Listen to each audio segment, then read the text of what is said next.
जय Hind guys. Hello guys, मैं सौरभ चौधरी स्वागत करता हूं आप सभी का अपने यूट्यूब चैनल सोनित क्लासेस में। गाइस, आज हम करने वाले हैं हिस्ट्री के 30 मोस्ट इंपॉर्टेंट क्वेश्चंस। आपसे रिक्वेस्ट है, वीडियो को लास्ट तक देखें। वीडियो अगर आपको अच्छी लगती है तो वीडियो को लाइक करें, शेयर करें और चैनल को सब्सक्राइब कर दें ताकि आने वाले वीडियोज़ की नोटिफिकेशन आपको मिलती रहे। चलते हैं क्वेश्चन की तरफ। तो गाइज, हमारा पहला क्वेश्चन है कि कृषि का प्राचीनतम साक्ष्य कहाँ से प्राप्त हुआ।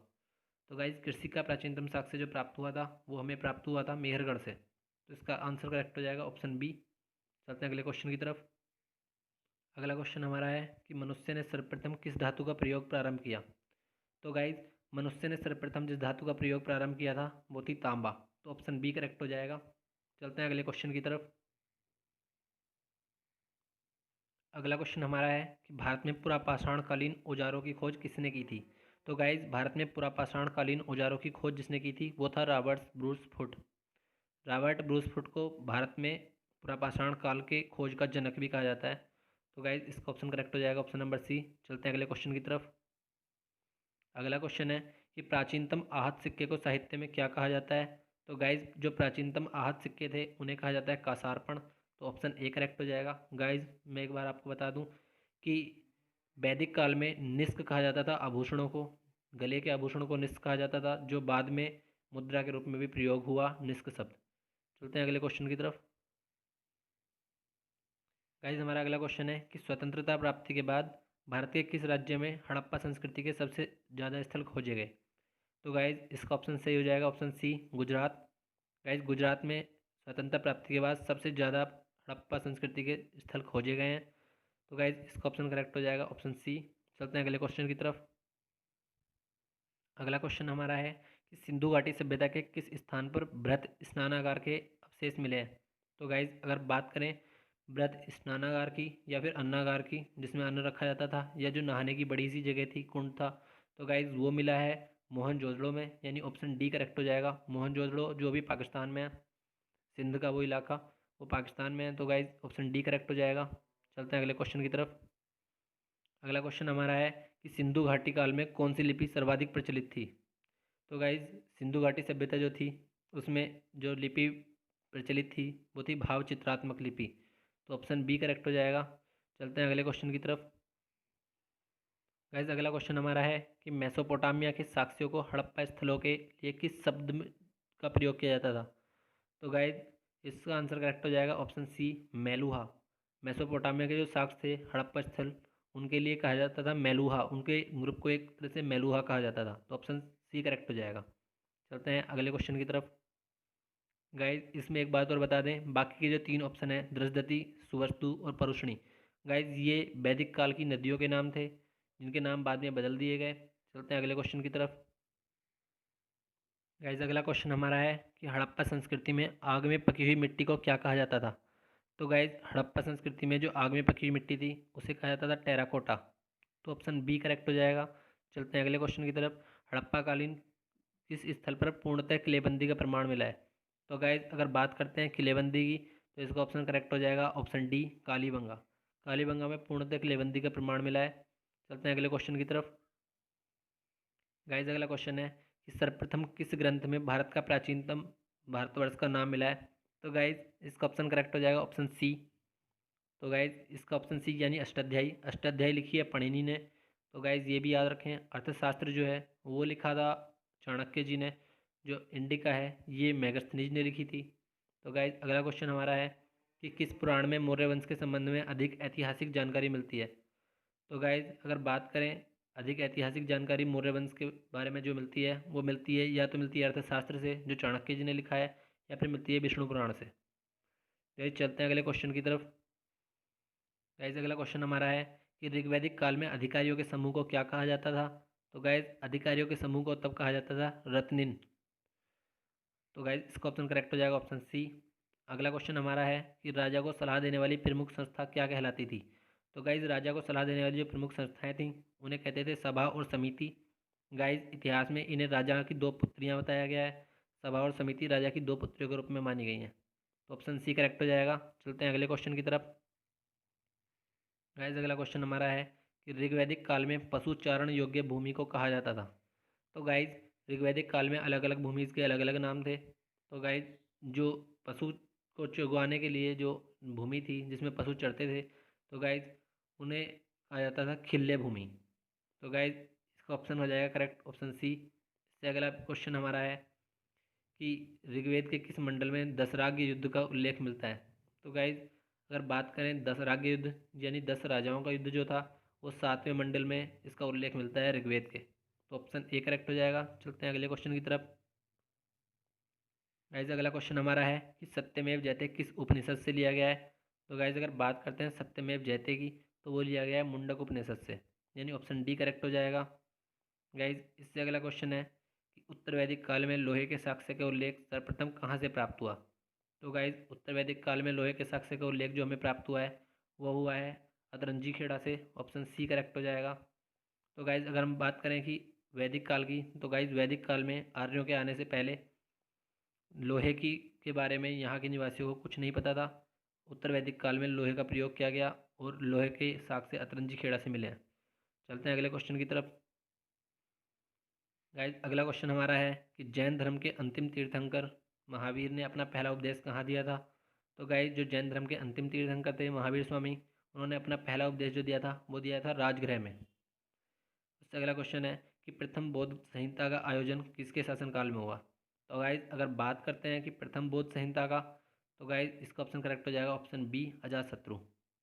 गाइज एक ट्रिक बता देता हूँ, प्रथम बौद्ध संहिता से लेकर चतुर्थ बौद्ध संहिता तक ए के याद रखना है। ए के ए के ए मतलब अजातशत्रु, के मतलब कालाशोक, फिर ए मतलब अशोक और के मतलब कनिष्क। मतलब पहली बौद्ध संहिता अजातशत्रु के काल में हुई, दूसरी कालाशोक के, तीसरी अशोक के और चौथी कनिष्क में। गाइस चौथी जो बौद्ध संहिता थी उसके बाद जो बौद्ध धर्म था वो 2 शाखाओं में बट गया, हीनयान और महायान। चलते हैं अगले क्वेश्चन की तरफ। गाइस अगला क्वेश्चन हमारा यही है कि किस बौद्ध संगीति आयोजन के बाद बौद्ध धर्म हीनयान और महायान 2 भागों में विभाजित हो गया। तो गाइज इसका ऑप्शन मैं पहले बता चुका हूँ कि ऑप्शन डी इसका करेक्ट होगा। गाइज एक बात और, ये जो चतुर्थ बौद्ध संगीति थी ये हुई थी कुंडलवन कश्मीर में। और गाइज इसके जो मतलब राजा थे वो थे उस समय कनिष्क। गाइज इससे अगला क्वेश्चन है कि लिंगायत किस संप्रदाय का अंग माना जाता है। तो गाइज अगर बात करें लिंगायत संप्रदाय की, तो गाइज वो माना जाता है शैव संप्रदाय का, शिवलिंग की पूजा करते हैं।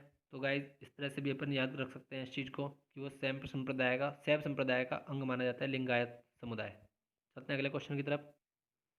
अगला क्वेश्चन हमारा है कि धर्मनिरपेक्ष साहित्य राजतरंगिणी की रचना किसने की थी। तो गाइज जो राजतरंगिणी थी, राजतरंगिणी की रचना की है कल्हड़ ने। तो गाइज ऑप्शन सी करेक्ट हो जाएगा। इसके अलावा गाइज कौटिल्य और चाणक्य, विष्णुगुप्त तीनों एक ही नाम थे जिन्होंने अर्थशास्त्र की रचना की थी। अगला क्वेश्चन हमारा है कि पुराणों में मगध साम्राज्य के किस शासक को सर्वछत्रांतक यानी क्षत्रियों को नाश करने वाला कहा गया है।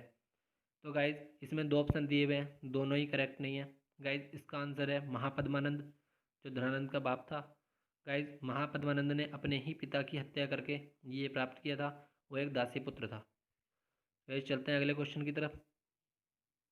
अगला क्वेश्चन हमारा है कि मौर्य साम्राज्य के वो राजा जिन्होंने 322 ईस्वी पूर्व में पंजाब से यूनानियों और गंगा के मैदान से नंदों को हटा दिया था।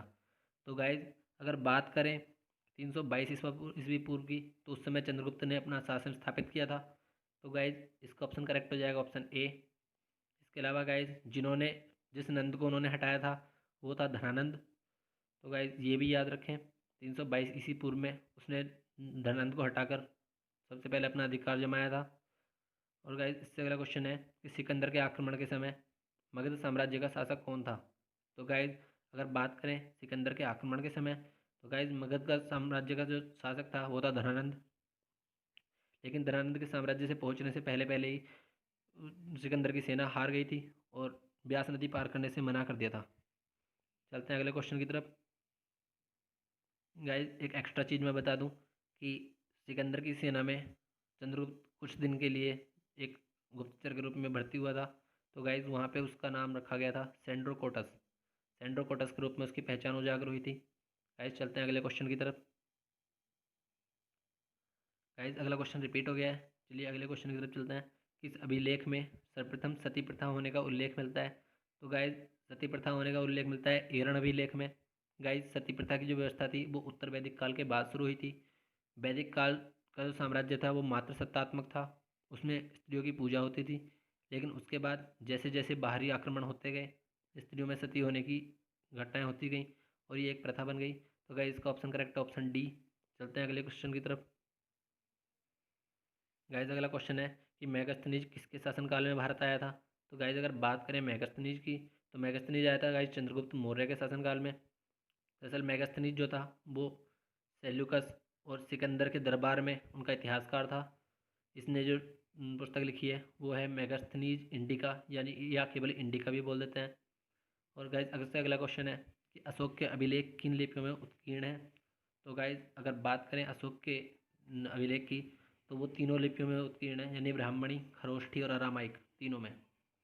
इससे अगला क्वेश्चन हमारा है कि मौर्य प्रशासन में शीर्ष अधिकारियों को क्या कहा जाता था। तो गाइस जो मौर्य प्रशासन था उसमें जो शीर्ष अधिकारी थे उन्हें कहा जाता था तीर्थ। अगले क्वेश्चन की तरफ चलते हैं। तो गाइस इसका ऑप्शन ए करेक्ट हो जाएगा, यानी तीर्थ। चलते हैं अगले क्वेश्चन की तरफ। गाइस हमारा अगला क्वेश्चन है कि कलिंग युद्ध के बाद अशोक ने किस बौद्ध भिक्षु से बौद्ध धर्म की दीक्षा ली थी। तो गाइस अगर बात करें कि कलिंग युद्ध के बाद जिस बौद्ध भिक्षु से बौद्ध धर्म की दीक्षा अशोक ने ली थी उसका नाम था उपगुप्त, यानी ऑप्शन डी करेक्ट हो जाएगा। गाइस चलते हैं अगले क्वेश्चन की तरफ कि शासन के कितने वर्षों के बाद अशोक ने बोध गया की यात्रा की थी।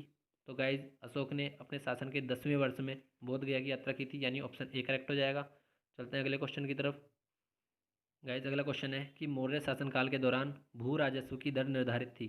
तो गाइज जो मौर्य शासनकाल था उसमें भू राजस्व की दर 1/6 भाग निर्धारित थी। उससे अगला क्वेश्चन है कि राजकीय टकसाल के अधिकारी को क्या कहा जाता है। तो गाइज राजकीय टकसाल के जो अधिकारी होता था उसे कहा जाता था लक्षणाध्यक्ष। चलते हैं अगले क्वेश्चन की तरफ। अगला क्वेश्चन है कि सुदर्शन झील का जीर्णोद्धार किस शासक ने करवाया था। तो गाइज अगर बात करें सुदर्शन झील की, तो इसका निर्माण कराया था चंद्रगुप्त जी ने, और इसका जो जीर्णोद्धार किया था वो कराया था रुद्रदामन प्रथम ने। तो ऑप्शन बी करेक्ट हो जाएगा। गाइज इसके अलावा चलते हैं अगले क्वेश्चन की तरफ। गाइज लास्ट क्वेश्चन हमारा है कि गांधार और मथुरा शैली का विकास किसके शासनकाल में सर्वाधिक हुआ। तो गाइज इसका ऑप्शन करेक्ट हो जाएगा ऑप्शन सी, यानी कनिष्क। क्योंकि गाइज गांधार और मथुरा शैली का जो विकास हुआ था वो कनिष्क के शासनकाल में सबसे ज़्यादा हुआ था। तो गाइज आज थे हमारे 30+ मोस्ट इम्पॉर्टेंट क्वेश्चंस हिस्ट्री के, जिनके आने के चांसेस बहुत ज़्यादा रहते हैं। गाइज अगर आपको ये वीडियो अच्छी लगती है तो प्लीज़ वीडियो को लाइक करें, शेयर करें और चैनल को सब्सक्राइब करें। गाइज अगर आपको डेली जॉब की नोटिफिकेशन चाहिए तो मैं डिस्क्रिप्शन में एक लिंक डाल देता हूँ। डेली जॉब्स राजू नाम से एक चैनल है, गाइज आप जाके उसे फॉलो कर लें। उस पर डेली जॉब के आने के बाद कुछ मिनटों बाद ही ये अपडेट होता रहता है। तो गाइज आज की वीडियो में केवल इतना ही। Thank you.